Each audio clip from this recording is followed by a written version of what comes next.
रात का अंधेरा धीरे धीरे पूरे शहर पर छा चुका था। सड़क के किनारे लगी पीली बत्तियां टिमटिमा रही थी, जैसे खुद भी धकी हुई हों। उसी सड़क के एक कोने पर 14 साल का राघव कांपते हुए खड़ा था। उसका पेट पिछले 2 दिनों से ठीक से नहीं भरा था। भूख अब दर्द बन चुकी थी, जो हर पल उसे भीतर से काट रही थी। उसकी नज़र सामने वाली बेकरी पर पड़ी। शीशे के अंदर ताज़ी रोटियां और बन सजे हुए थे। उनकी खुशबू मानो उसे अपनी ओर खींच रही थी। राघव ने इधर उधर देखा। दुकान में एक बूढ़ा आदमी काउंटर पर बैठा था। उसकी आंखें आधी बंद थीं। राघव के मन में संघर्ष शुरू हो गया। चोरी करना गलत है, उसके अंदर की आवाज बोली। लेकिन भूख भी तो गलत नहीं है, दूसरी आवाज ने जवाब दिया। उसने हिम्मत जुटाई, धीरे धीरे कदम बढ़ाए। उसका दिल इतनी तेज धड़क रहा था कि उसे लगा बूढ़ा आदमी उसकी धड़कन सुन लेगा। वो काउंटर के पास पहुंचा और झट से एक बन उठाकर भागने लगा। रुको, बूढ़े आदमी की आवाज गूंजी। राघव के पैरों तले जमीन खिसक गई। वो पूरी ताकत से दौड़ने लगा।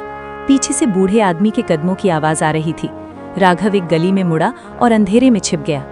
उसकी सांसें तेज चल रही थीं।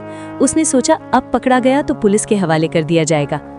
कुछ देर बाद जब कोई आवाज नहीं आई तो उसने राहत की सांस ली। उसने कांपते हाथों से बन निकाला। जैसे ही वो खाने लगा, उसकी नज़र बन के नीचे लगे एक छोटे से कागज पर पड़ी। उसने उसे खोला। उसमें लिखा था, मुझे पता था तुम भूखे हो, इसलिए मैंने जानबूझकर आंखें बंद की थी। बेटा, चोरी मत करना, अगर भूख लगे तो मांग लेना, दादाजी। राघव के हाथ कांपने लगे।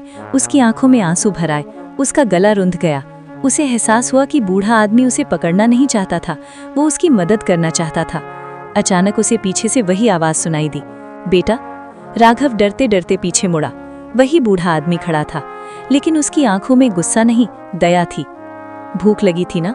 उसने धीरे से पूछा। राघव अब खुद को रोक नहीं पाया। वो फूट फूट कर रो पड़ा।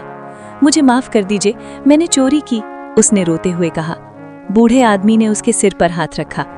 गलती से ज्यादा बड़ा पछतावा होता है बेटा, और तुम पछता रहे हो, इसका मतलब तुम बुरे नहीं हो। राघव के दिल में एक अजीब सा दर्द और सुकून दोनों था। उसने पहली बार महसूस किया कि चोरी से पेट तो भर सकता है, लेकिन आत्मा खाली रह जाती है। उस रात उसने बन खाया, लेकिन हर निवाले के साथ उसके दिल में पछतावे का स्वाद था। उसने मन ही मन कसम खाई, अब कभी चोरी नहीं करेगा, चाहे कितनी भी भूख क्यों न लगे। Subscribe, like, share, and spread the message of unity and kindness.